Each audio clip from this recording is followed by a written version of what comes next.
In tonight's Fox Focus, the New York National Guard has been part of missions around the world, but they also have a very important one right here at home. It's to keep the drugs off our local streets. Their technology and training is now free to local police departments and agencies if they want it. As Fox 23's Kristen Lamont explains, no one's been turned away if they ask for help.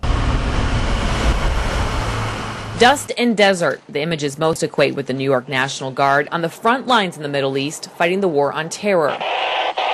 These images are pictures of another fight, a fight here at home. The war on drugs is an ongoing war. Our people are committed to this fight. It's a domestic fight. They firmly believe in it. The New York National Guard's Counter-Drug Task Force providing not only the people, but the equipment law enforcement may need to make drug arrests and seizures. We can go right on the scene with this or into a car. You can sniff around with it, or you can take a swab of a surface and put it into the machine, and it'll tell you what it is. Using ionization, counter-drugs machines can detect chemicals, explosives, narcotics on money, weapons, even fabric. A simple swab can tell you if that surface had contact with those substances.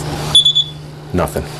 And a simple sweep of an undercarriage or a scan of a car can help find drugs or weapons being brought into the capital region. While the under-vehicle inspection system looks for traps or voids where anything could be taped or bolted in, the mobile vehicle inspection system takes it one step further. Basically, it's an X-ray, and if you zoom in on the trunk portion, you can see the rifle that's laid across the bottom there.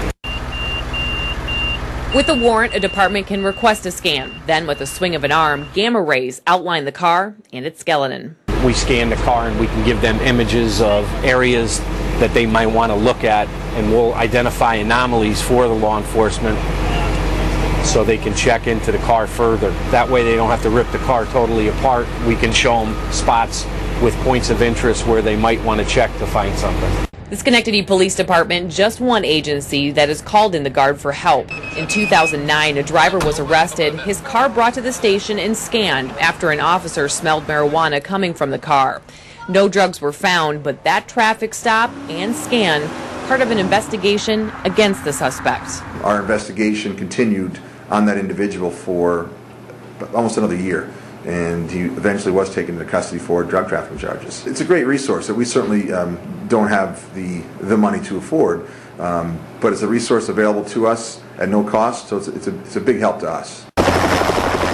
Counter-drug also helps departments from the air. National Guard aircraft helping with observation, tracking, and finding illegal growing operations. Stories like this, you never realize how far-reaching they are. Absolutely, in the schools and catching those drugs coming right over the